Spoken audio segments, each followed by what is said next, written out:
So these are my gourds and squash, and yes, this 4x8 bed is completely full of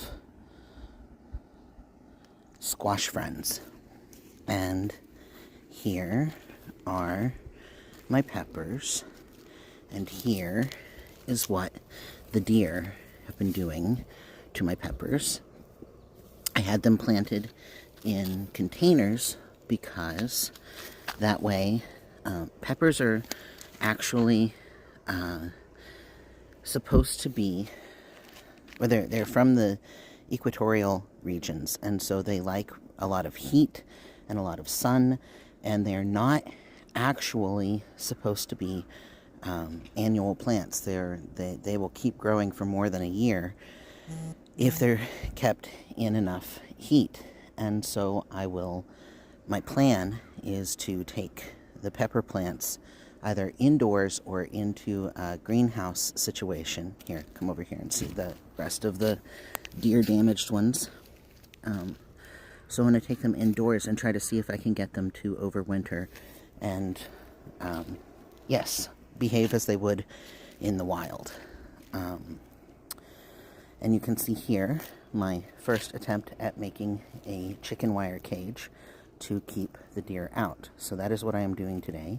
I am making chicken wire cages to try to keep the deer from eating up the peppers. They have no interest in the squash, so that was a wonderful thing to put up front. Here are the tomatoes. You can see that they also have suffered some deer damage.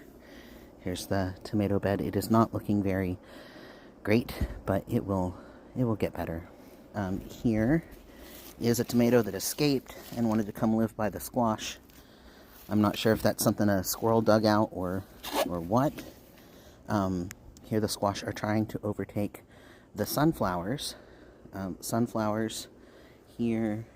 These little guys were also bitten off. There are many dead sunflower stems where the deer got to those, but we will work on that. So, and for completeness, here are my sad little blueberry bushes. Also have suffered a lot of deer damage, but there are blueberries.